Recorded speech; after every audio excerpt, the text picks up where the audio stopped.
My name's Chris. And I'm Christy. This is the Washing Up Podcast, and God, I've gone over in my head how we're going to do this tonight. I know. And you know what? What? Fuck it.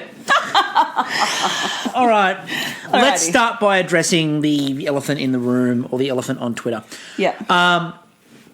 We've said a lot over the last couple of years about people verbaling contestants online and being inappropriate to contestants online. I will stand by everything we've said on that. You do not personally attack. No, anybody. you don't. You don't criticise them personally. Yep. Like these things about, I can't stand Chloe's voice. Like, just... That's rubbish. Yeah. You don't do that. You don't have a go at someone's looks. You don't have a go at somebody personally and say they're a horrible human being. You don't criticise their culture. There was one very obvious thing that drew this to a head today, obviously, where one vile human being tweeted some pretty sexually grotesque things, and that's not on. And everybody agrees that's not on. However, there has also then been a counter-push of anybody who criticises the food or the cooking or the way that somebody may be treated on the show is automatically bullying as well. No, that's not the difference. On. This is a show which is about, supposedly, the top chefs in the country, the top home cooks in the country trying to become the master chef. Yep. Right? We are up to the top 8. If you have a critique about the way someone's cooked something, as long as you are talking about what they're cooking, perfectly valid. Essentially, this is a sport. You know, on a sports field, you know, you don't throw out racial slurs. We've seen that in AFL. You don't carry on like an absolute dickhead. But it's okay to say, well, he's having a bad day on the field. Exactly. Or he can't pass for shit, or his stats prove. And I'm saying, hey, God, look at me being a sexist twat. Or well, you've seen the way that women's sport is not necessarily covered like it should be on television. Yeah, true. So that's the problem. I'm just a victim of the cultural norm. Yes, so it's similar to that. You know, you critique the behaviour, you critique the produce, you critique that stuff, not the other shit. Now, with that in mind, we've said legitimately. I've spent, because I'm on holidays.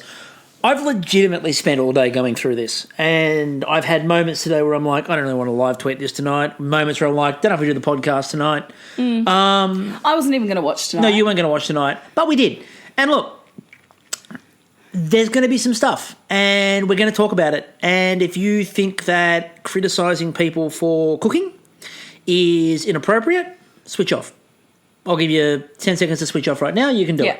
But you're going to miss the hilarity that is master class, master stock on the gantry. Yes, it's Masterpiece Theatre. Masterpiece Theatre. It's Master Stock, involving everybody in black on the gantry. So that's coming up a little bit later on. You'll miss the trust falls. You'll miss everything. You'll miss them acting a stage crew and cleaning it all up at the end. Yes. However, we need to start with last night. Yes.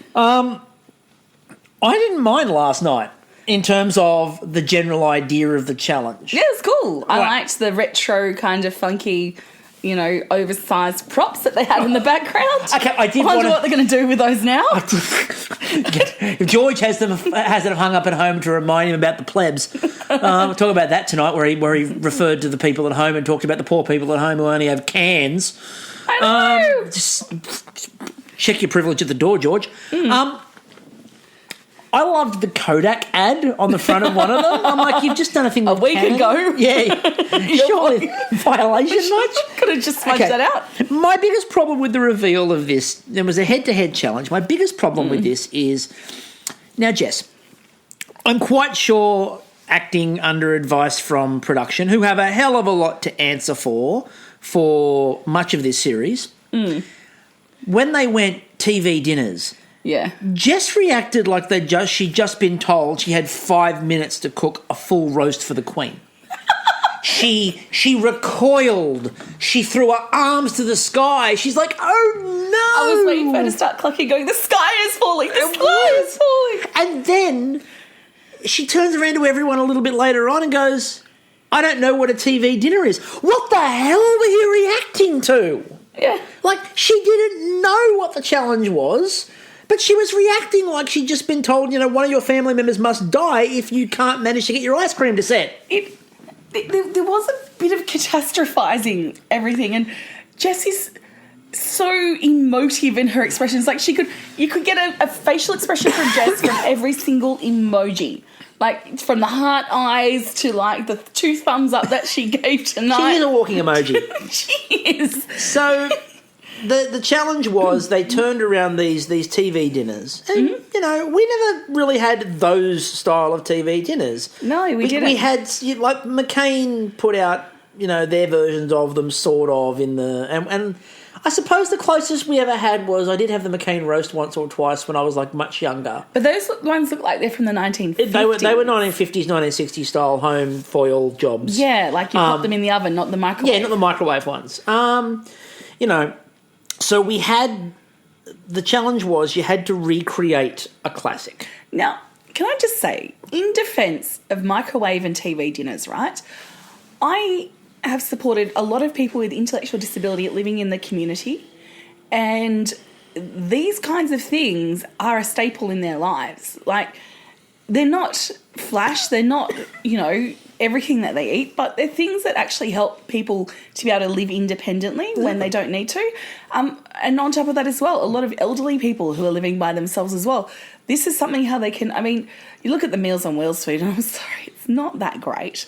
And again, you do get, you know, not the same thing you're going to get if you're cooking like a massive gourmet fresh meal at home. Exactly. And by the way, the word fresh overused a lot. But like, for example, the corn and stuff like that in those meals, nothing wrong with it. It's enough. It is. I mean, when you're looking at it from a purely nutritional based thing, peas and corn are just basically sugary carbs. They're roughage, yeah. They're roughage. They're nothing vegetables, and the same with carrots. So that's why they go in, is because they're quick, nasty, and easy. But if you're someone that's living, like, that needs that pre-prepared meal, something's better than nothing. Something's better than nothing. And that's the point.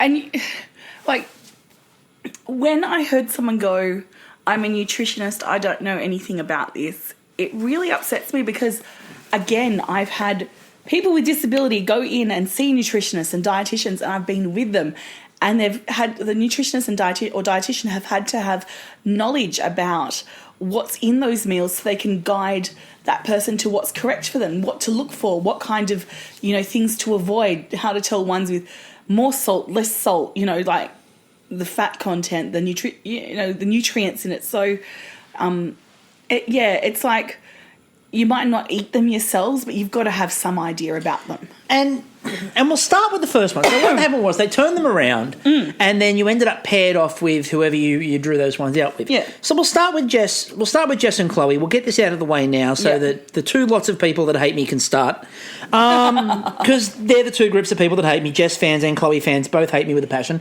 Good for you, by the way, guys. Keep hating. Keep reaching for that rainbow. So we started off with those guys, and they had to do the roast. Yes. Meat, 3 veg. Now, to explain to people what annoyed a majority of Twitter last night about what happened with Chloe. Yeah. Chloe turned around in 3 different segments and went, I don't do meat and 3 veg. Then followed that up with, I don't do TV dinners. Then followed up with, I don't do gravy. And it was just this continuous stream of, I don't like that, I don't do that, I don't like that, and I don't do that, and I don't like that, I don't do that. By the way, it wasn't just Chloe. As we'll talk about a bit later, Samira was whinging.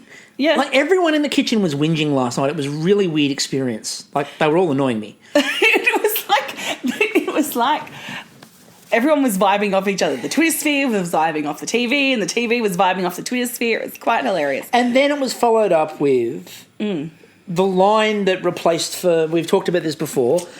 Bill Bailey talks about this in a comedy bit. Speaking as a mother, which seems to give you automatic, say over everything to do with children. Yes. Well, Chloe busted out, speaking as a nutritionist, and Twitter melted. Because it's not the fact that she's a nutritionist. It's the condescending manner. It's the condescending manner. Like, we've all got expertise in something, but when you whip it out like that... It was the condescending manner, which is part of the problem overall this year. Like I said, George tonight was really condescending to people about using cans and canned food. There's fucking wrong with it, George. Canned bean... what's it called? Fucking bamboo shoots. Yeah. Great shit. What else comes in cans? Tin tomatoes. You know, when you're making they work perfectly. Your sauce works beautifully. So, overall... Tin tuna. Where would we be for... Oh, you would be fine. I'd be fine, but you some of us would be... I'd be perfectly fine. You wouldn't be. Okay, so in this challenge, basically, it came down to Chloe attempted a dish. It didn't work. She scrapped it, and in half an hour decided to make a Thai beef salad, or an Southeast Asian beef salad. Now, we were going to address this tonight. We are going to address this in a future podcast. Josh from Twitter is going to come on and have a bit of a talk about this. Because he's got a more valid voice than what we do. We agree completely with what he said, but it's a point he will put more succinctly and have more authority on. So we retweeted his stuff last night, so go and check out the Washing Up Twitter account. Mm-hmm. Read what Josh wrote. It's very interesting. And we hope to have him on to talk a bit more about it, but talking about culture and talking about food culture and lumping it all in together and how that's not necessarily a done thing. But we'll move on from that. So Chloe did that. They liked that more than they liked what Jess did. Jess overcooked the steak. And the thing is, if Jess probably hadn't overcooked the steak, she'd be through. May have got through. They did seem to love Chloe's dish. But I made a comment about Jess and her steak last night. And a couple of people came back and had a go at that too. My comment on the steak was, we are talking about the last 8 in MasterChef. Top 8 out of 24 people who were in this competition. And my criticism about it wasn't even about Jess. No. The judges' feedback on Jess. Yep. Now, other people this year, if they've overcooked... Oh, that's overcooked. That's horrible. You can't eat that. That's terrible. You've overcooked it. Jess overcooked the steak. It's slightly overcooked. But you've got to remember, you're 19. She's in the last 8 of MasterChef. You're 19... doesn't cut it anymore. No. And it's skills. There are apprentice cooks out there who are 18, 19 doing this shit day in, day out. There are people who, move out of home and know how to cook a steak. It's not an age thing, it's a skills thing. And we're talking about cooking a steak too. We're not talking about, what they're likely to have to do tomorrow night in the final challenge of with the Peter Gilmore thing, the snow egg, which is likely to be snow egg 2, which is complex, and she'll probably smash that out of the park. Hatching snow egg. Yeah, where you actually have to create an animal to hatch out of the middle of it. It's not that. It's cook a steak. And we know what the default position is. Now, the judges should probably clarify, but everyone knows medium rare is what the judges are after. Yep. Right, that's the way you serve a steak. That is the way professional kitchens serve a steak. Unless you ask for different. That's the way they're serving it. Yeah. So you've got to be used to that. So Jess overcooked her steak. Chloe managed to cook what she cooked fine, and Chloe goes through. And Jess gets punished by not really getting punished at all. She just goes and stands with everybody else. And the thing is, this whole week is being put up as, it's a survival week, and I don't want to be in the massive elimination. You know what? Only one person's going home this week.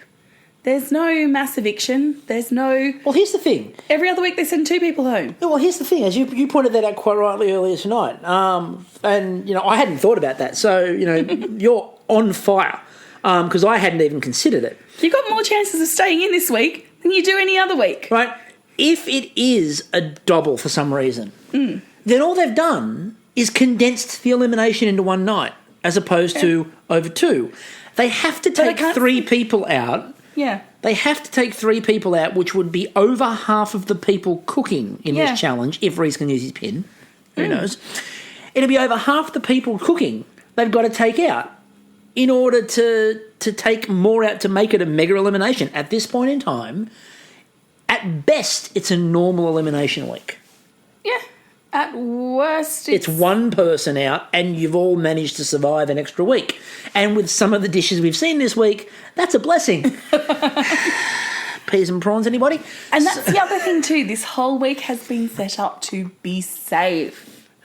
And George has said it outright tonight. Samira, you should have played it safe. We're looking at trying to avoid going into elimination. So that doesn't inspire anyone to greatness. What it does is inspires people to go pedestrian. People aren't looking for a reward. And all this stuff about the superpower. First of all, I'm overhearing about the superpower, all right? Yep. We're done. We know it's going to be something bland and boring as batshit. Or it's going to be something overpowered and ridiculous. Yeah. But no one's after the superpower. They keep on going after the superpower. They're trying to not get into elimination. I could smell that superpower. And I'm like, Sashi, you sure that's not the Gorgonzola? Of course, I'm with the Gorgonzola. But like, everyone's, I'm after that superpower. I've got to get that Samira said the word superpower so many times tonight, it's lost all meaning. And Jess seems to be the perfect foil for them, who just says the word superpower. I wonder if they've got, like, put her in trance. And like every time they go like that, snap their fingers, she just says the word superpower. But there's no meaning. But they're not after the superpower. They're trying to make it there. So they're trying to not get eliminated. They're not trying to succeed. They're not trying to win. They're trying not to lose. Yes. And we saw the ultimate in that tonight, where Chloe got through by plating nothing. But let's get back to last night. Let's get back to last night. Okay. So, second challenge. The second one was you had Samira and Reese, and everyone was like, "Oh, this is gonna be a really fun one," and they got the chicken, and neither of them wanted to fry chicken. No. And Samira, for some reason last night, just wasn't happy with chicken anything. And she's like looking around going, I don't know what to do. I don't want to make this. Not understanding that the point of the challenge wasn't to make what was in front of you. No. As it's like everyone was taking it literally. Well, Khan pointed out at the start of the night, what even is this challenge? Yeah. Khan again. Voice of the people. But, yeah. It's just like... Too literal. Too literal. And even then, like, okay, you've never fried chicken before, but you've cooked chicken. You've used it. And the thing is, both of them baked chicken anyway and served it with stuff. It's not really... And then she remembered that she could do Azerbaijani flavours and boom, she's fine. So... And again, I would like it if she was doing something not Azerbaijani, but... You know, it works, but they've said this week, play it safe. So she did. So I can't criticise for the Azerbaijani tonight because they want you to play it safe. Exactly. In that showdown, and look, we have to point out, Reese is faltering a bit on his savoury. So yeah, it's not going as well for him as he hoped. Not going as well for him. So we ended up with Samira safe beating Reese. Yep. Can Reese use his pin? Guess what? Probably. We still don't know. We're guessing. I guess Reese it's an elimination. I guess elimination pin. Reese can use his pin. Yeah, they haven't mentioned it all week. No. The only time they mentioned the pin was when it fell off Reese yesterday. Khan found it and didn't keep it because should have kept it. Khan. And as the gantry said, should have kept it. Finders keepers. Finders keepers. Nice work, Kristen. Then we got to the challenge that everybody thought. Look. Those two last nights, Sashi and Khan, I could quite happily have just had both of them go through. Yep. And again, not because I hate them, but both Chloe and Jess go through to elimination and those two stay. They both produced amazing dishes. They were brilliant. So they got the fish and chips, which I liked with the beef eater down the bottom. That was great. Yes, I know it's English fish and chips, and I know the yeoman of the guard is very, but he's known as the beef eater, not the fish eater. Exactly. And so they both got fish and chips. Khan learnt from Gary causing him a conniption the other day. He put his fish in the oven and then put a second fish in the frying pan. He had two of them on the go just in case. Exactly. Why not? Keep it going. Just in case. And... he was doing quite well with that, and that fish looked really good, and the flavours that he cooked looked amazing. But Sashi had his little blip in the middle there. Yeah, but he's back in form now. And Sashi's really... a joy to watch. He's charging again, and it's good. And look, it's good to watch Sashi, and I kind of like watching Sashi now that there was a big push early on from the judges for him. Yeah. Then they've backed that off, and he's just gone, no, I'm still that good, and he's just cooking it now. Yeah, exactly. So Sashi's, again, tonight, as we're about to talk about, he did a really good job on that too. I loved how he thought, okay, I need to do some crispy potatoes because, we need some crispy chips to go with this fish. So he's there, shredding up the potatoes. It's like it's fish and chips. You need to have a crunchy element on the plate. Yep. Khan tried the skin, which they liked, but said it wasn't quite enough. Sashi went with the crispy potatoes. Bingo.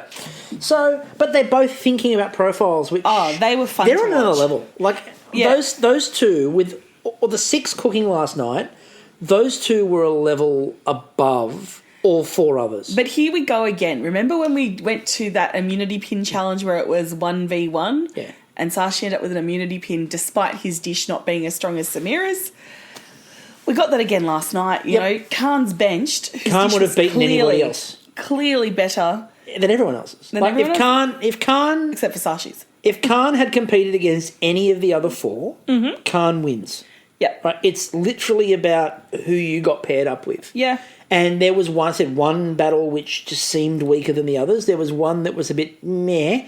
And then there was this superstar battle. And it was sort of, they sort of showed that for much of it. So, tonight.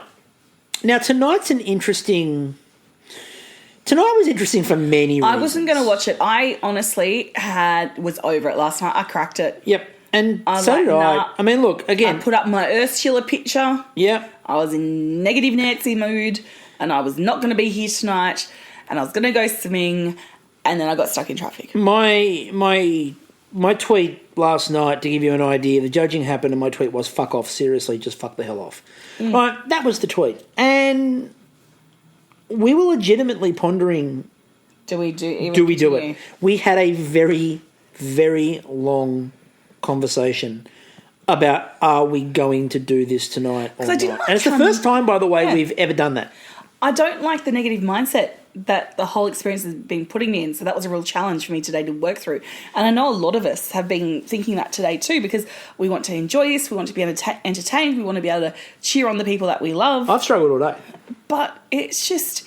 And then when you have some dickhead that just comes out on Twitter and says some really fucked up shit. And that was horrendous.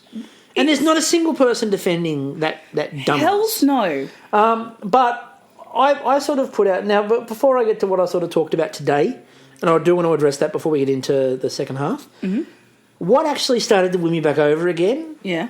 Kim Spicer. Please, go on. Okay. So Kim tweeted out... Yes. As a nutritionist, and then hit... Predictive text. So my one last night was, as a nutritionist, and I will be good time to get to the wedding was beautiful area. Kim, he tweeted out, as a nutritionist, I will be on Masterchef and I can barely cook. Someone else tweeted, so Fern Wheatley tweeted out, as a nutritionist, you can come join us for dinner. Siobhan tweeted out, as a nutritionist, she has been a good few years to come eat lunch here in the afternoon. I have been to the restaurant in the morning since I had a chicken dish. And it lightened the mood. Yeah. So, Kim, salute you. You're a large reason why we're doing this. So, if you hate us, answers to Kim. No, it's all good. And I didn't know how I was going to go tonight. No, I sat down and then up comes the gantry all in fucking black and I'm like, hello, Actor Studio. Ladies and gentlemen. Yes. This is Masterstock. Masterchef Theatre. Yes, I was waiting for them just to start shaking, doing the warm-ups. Reese going, come on, guys. Just get loose. Just let your whole body flop. That's it. Wriggle around. Do you reckon they'll be doing a Masterchef version of Rosencrantz and Guildenstern are dead? So while everything's on camera, yes, they're doing the play inside the play on the gantry? Yes. I think therefore I am single. Every time somebody leaves to go and get something from the pantry, they move into the play on the gantry. Exactly. So they are, when they're not cheering on everyone, they're doing trust exercises. They're doing like some body work. Mime, yes. Lots of mime. Lots of physicality going on. A lot of tongue twisters coming out. You need Unique New York, but does Unique New York need you? And your one, which... A little old lady was mutilated late last night. Stop it, Chris. Get out. No, that's not cool. White ribbon, Chris. Back away, not today, disco lady. All right, so... Yeah, just Masterstock happening in the background. It was wonderful. Well, it was glorious presentations. I waiting for Kristen to do a bit of a it was Jennifer Saunders and Dawn French. They did the fabulous something sisters, pepperoni sisters or something, which is like this really horrible like circus act. I kind of liked at one point when they broke out into Greek tragedy. I thought that was beautiful. A bit of Medea going on in the background. Nothing better. And chopping up the children. good. Exactly. And then they got a bit pomo, and everyone just standing there clicking. And you know what happened? They went, click, and Jess said, superpower! We can't do that. We can't click. Let's do something else. And they're clucking their tongues, and Jess is going, superpower! I'm not too close. Now, back at the actual competition, right? We have to? Yeah, we have to. No, because they all missed a fucking trick, right? They did. You didn't need a lot of time. You know what you needed? Cheese board. You just need to go back to your table, your bench, and make crackers. Cracked pepper crackers, salted crackers, cheese board. Well, Boom, they put the dairy one up, and all you heard Kristen on the gantry say was, "I would have made a creme brulee." I was like, yeah, would have worked. One of the rare times that would have worked. That's souffle. A souffle? Yeah, a souffle would have been wonderful. I know it's a souffle. Calm your farm. No. It's a souffle. It's all a souffle. So we got into it tonight, obviously, and we saw, we saw Masterchef Theatre happening. Mm-hmm. That helped us out. There was no Vespa again. I would like to know what happened to the Vespa. I'm getting a bit annoyed by it. Do you think the editors are deliberately listening to this, going back and cutting out the Vespa because they hate you? There's so many other things they could be fixing. And the Vespa is what they've decided to fix. So I would have raison d'etre. The other thing that popped up, which I loved, you tweeted it out, and it made me laugh for the first time watching the show tonight. Because as Christy will tell you, when we sat down to watch this tonight, normally I'm all over the place and I'm bouncing and jovial, and I was stone-faced. I was very stone-faced, focused, serious tonight. And Christy's broken the mood when they were talking about the different cheeses they had, and she's tweeted out, "Am I the only person who flashes back to the Frasier episode every time they say paneer?" At which point she put out the gif of one of my favourite moments of all time, which is the three of them watching Antiques Roadshow, and every time they say it going, veneer, and having a drink. Because I do. We've got some paneer in the fridge, and every time I open the fridge, it's like, paneer. It's true. And that really lightened the mood as well. So there were a couple of good questions raised. Now, that was one of the ones where it's the staggered pantry. Yes. If everyone says no, did they actually have to wait 15 minutes, or could they not just skip ahead? And then just give do them the a next 15 one minute and take the 15 minutes off the clock. Yeah. Skip ahead to the next No, pantry. I know what you mean. Not have to live out those 15 minutes. But it looks like they made them fucking well stand there for 15 minutes. Yeah. And tried to convince them all that they wanted to do this. Can you imagine how boring that was? No, it would have been really entertaining, because then you could actually watch some of the Rosencrantz and Guildenstern going on. Watching the master stock on the gantry. Just calm there going, for God's sakes, blocking people, it's simple. Chest to the front and project. Do I have to say this again? Jess is going, what's theatre? I've never been to theatre. I don't. Is that like YouTube? Movies? Like YouTube movies? Yeah. That's what that's like, isn't it? Is this like Netflix? Is this what they do on Netflix? Yes, I'm still watching. But yeah, I mean, look, I would have liked the idea of seeing a little bit more of the Rosencrantz and Guildenstern. It would have been great. And Ben finally comes out of his shell, right? And he breaks out into this full vaudeville act. He's just really talented. Speaking of Ben, why is it that this week all Ben has wanted to do is give flavour, texture and plating advice? You served 3 prawns and raw peas that you positioned on a plate that then rolled when you moved. You don't have a leg to stand on, dude. Look, Ben may be the Christie. Okay, Ben may be to MasterChef what I was to design and tech. No, it's not D&T. What's it called? Fucking sewing class at school. Yep. What's it called? I can't remember. Who cares? Anyway, so I did the sewing thing. I can't even remember what it was bloody called back in the day. And I hate sewing. Girl stuff. And I hated it, but it was either that or some other shit thing, and I had to choose between the two. Because it was the New South Wales Department of Education, so it was called girls stuff until recently. So I got 100% in the theory. I got 2% in the practical. I tried to fail art by blowing the kiln up.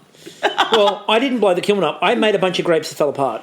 Mm-hmm. My friend blew the kiln up by not hollowing out his apple. Oh, my God. I tried, though. I was trying to come last. It was a bit of a difference. I wanted to come last in art, didn't like teacher. So, but be that as it may, Ben and his plating idea. Think about it. His last two cooks. Oh, my point was, he knows it all in theory, but in practice, he's shit. His last two cooks were that Lamington. The cube of O'Doom. The cube O'Doom. And 3 prawns and the truth. It's 3 prawns and a truth. His prawns really did look like... After, you remember that scene in Beetlejuice where the prawn cocktails come alive? Like the gloves have just been put down. It was like they just put the gloves down. And there's some pee scattered around. And maybe the problem was that they didn't start singing to them. Come, Mr. Bunny Man, Bunny Bee Banana. Banana prawns. Banana prawns. Come, Mr. Benny Man, telling me banana prawn. Daylight come and the peas on the plate. So... back away from Ben because, literally back away from Ben because he's trying to tell you how to plate up. And that didn't go very well. So... the thing is, right, Ben's cooking, I wouldn't touch it with a barge pole, but I really like him. I like Ben. I would have dinner with him. I just wouldn't eat the dinner he's cooked I would for hang me. out with Ben. I'd put a cheese board out for Ben, I'd watch a movie with him. I'd go prawning with Ben. I'd watch a movie with him, so we didn't necessarily have to have a long conversation. You'd go and do a mime class with him. I'd do a mime class with him. I wouldn't have a long conversation with him, but I'd do a mime class any day of the week because we know he's good at it. He was up at Masterstock. Best training money can buy. I like to imagine that Khan is the instructor. Yes. Right, Khan is there just sort of taking everyone up with it. Come on, everybody. Focus. Yes. Focus. Got the clipboard. Right. Parts. Tonight, we do Miss Saigon. Who wants to be the helicopter? Anybody. Ben's up there going, I can do that. I'm really looking forward to their Brecht improvisation class, though. Well, they need extra cast members, so tomorrow night, now they've got an extra cast members, they can do it. So, Samira... yes. got fucked over by Gary tonight, who walked over and demanded more flavours. Then she put more flavours in there. Then they said, too much together. Should have played it safe. And then they said, you should have played it safe. Look, I'm not the biggest fan of anchovies in the world, and I'm not the biggest fan of blue cheese in the world. However, I'm glad that Samira tried. The thing with, blue cheese, right, it's like salty, stinky feet. And I fucking love blue cheese. But... anchovies are like salty, stinky feet as well. And when you're putting two kinds of salty, stinky feet together, you're getting a whole new flora. You are, really. See, I love blue cheese in a blue cheese sauce with a steak. It's the or one in a time bloomin' I'll do onion. it. Or in a bloomin' onion. I'll do those, but beyond that, that's about it. It's the grand total of it. But I like the fact Samira tried something. Yes. I really was fond of that. Sashi. Yeah. Sashi! Because he's earned that tonight. Yes. Because that... idea, he starts with an ice cream and goes, this isn't going to work. He made tinned pineapple look gourmet. Don't let Maggie Beer see that. No, she will cut you. You think Maggie Beer will cut you over spice? She will ninja you out of her Maggie copter and sting you in the eye with verjuice before cutting There you. has only ever been one person who has gotten away with tinned pineapple. Let us speak her name.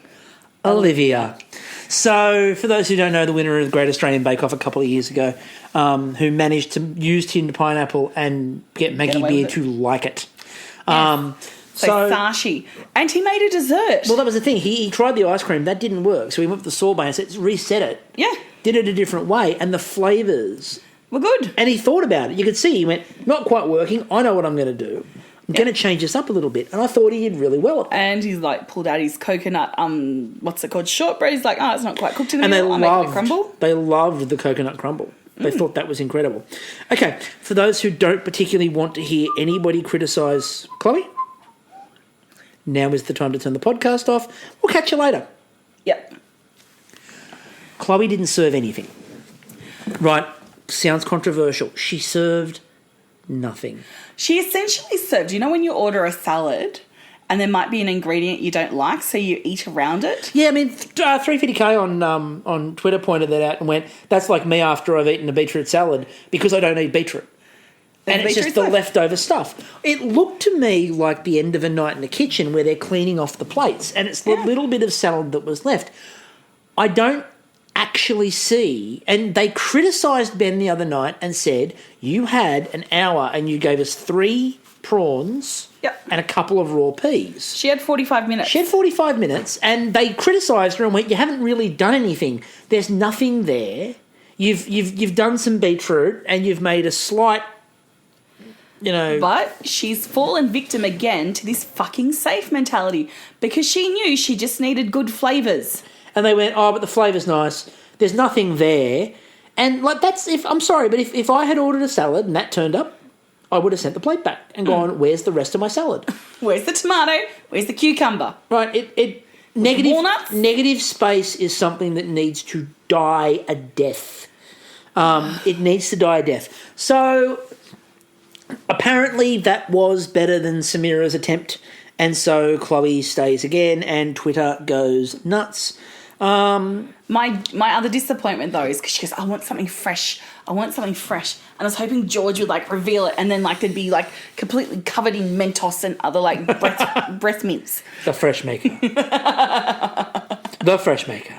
So tomorrow night we get Sashi versus Chloe for whatever the superpower is. Mm-hmm. Then the night after that, everyone cooks a Peter Gilmore dish. Again, we're predicting it's the snow egg too, where you have to create the animal inside it as well. Yes. A real life dinosaur has to hatch. Like you have to extract DNA and inject it into an egg yolk and pop it in the egg. And it has to hatch when they serve it. Don't talk about popping things into an egg yolk. Eloise right now is freaking. In the corner, rocking back and forth. She's just going, the caramel and the egg, the caramel and the egg. So, just quickly to finish up, to summarise sort of our position from all the shit online, vitriol's never okay, personal vitriol. No. But at the same time, this is a cooking competition. These people are on television in a contest and a competition. Competition means you are going to judge things. Judging also means critiquing, and people will have differing views. Yep. If someone doesn't agree with your view, that doesn't mean you savage that person. You can debate that point of view backwards and forwards. That's good, robust conversation. Yep. When Twitter is at its best, that's what it does. Mm-hmm. You can have disagreements. You can say last night Chloe's dish was better than Khan's dish and therefore deserves to be there. That's fine. You've got, you've got a right to say that. And we have people that we talk to on the feed who we know we have vastly different opinions of people, and that's okay. That's okay. We don't think anything different of them because they don't agree with necessarily what we think. Because here's the kicker, right? There are people who have different sports team they like, but overall they love that sport.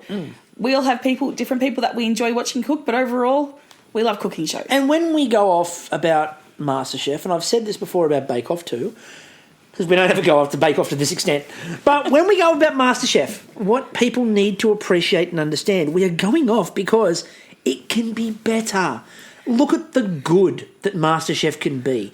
Think to a lot of those dishes last season which were of a high quality. Think of, again, Elena Duggan. Right, who we always go back to Elena as a shining beacon of what this show can be. Yep. Some of the work that people are doing. Let's not forget this competition. This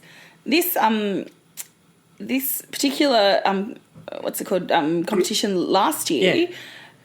This challenge was done by Diana, and that's when she produced the fucking Red Emperor dish.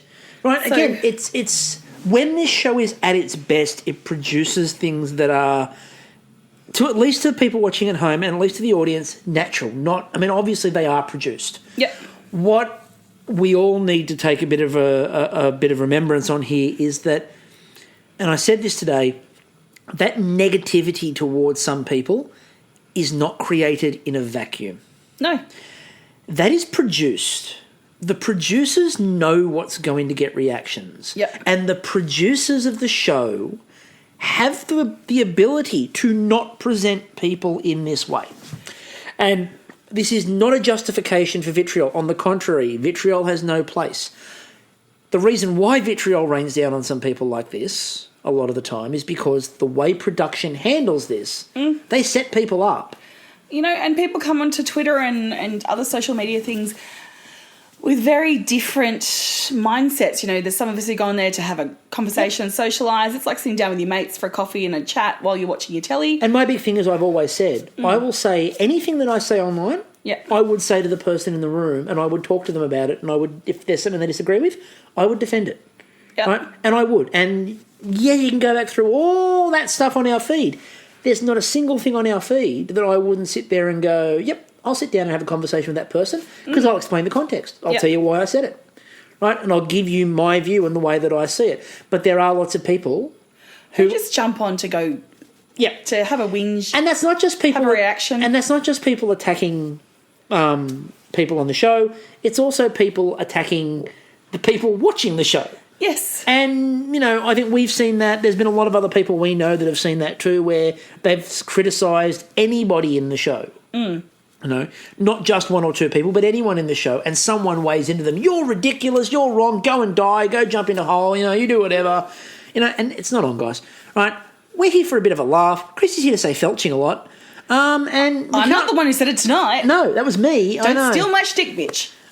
Bring it. I'll steal your shtick. It's the only way I can avoid the felching. Anyway, twice. Done it twice. I know. I'm stealing. It's mommy. I'm stealing. It's my little dude. That's my little dude. Just a reminder as well. Go and enter our giveaway on Facebook. Sunday night. Listen to Sunday night. We've basically told you how to do it. Go and do it, people. There is Check the Facebook page. There is a signed Ben Ungerman apron out there. We are going to gift He's this. held it. We are going to gift this photographic to somebody. At the moment, it's either Brendan or Josh, and they both want other people to enter. I don't know why. If it's just those two, I'm seriously going to cut it in half. I don't Super know. twins. I don't know why they actually want more people to enter. No. I spoke to Josh today, for example, and he's like, I really hope more people enter that contest. And I'm like, it's not a contest, it's a gift. I know. And I'm like, why? Giving. Why? It's a gift, and one of you two will win it if no one else enters. And they're like, yeah, but I'd like to see more people. I'm like, Aww. He's so sweet. Yeah. Take advantage of his sweetness. Go and get the gift. So go to our Facebook page, The Washing Up, and like us. Comment on the post, listen to the podcast from Sunday. It's not complicated. It really isn't. We've made it as easy as we can. And, that gift of the apron could be yours. Yes. One lucky person. So, even though we weren't sure if we'd be back tonight, we will be back on Thursday night to sum all this up. Maybe with a guest, maybe not. We don't quite know yet. Yes, I'm looking forward to seeing the dress rehearsals tomorrow night. I hope they're ready for the bold final rehearsal that's going to take place on Thursday. Yes. It's going to be wonderful, sweetie darling. Magnificent. Until then, I'm still Chris. And I'm still Christy. And we'll catch you all Thursday night. And scene.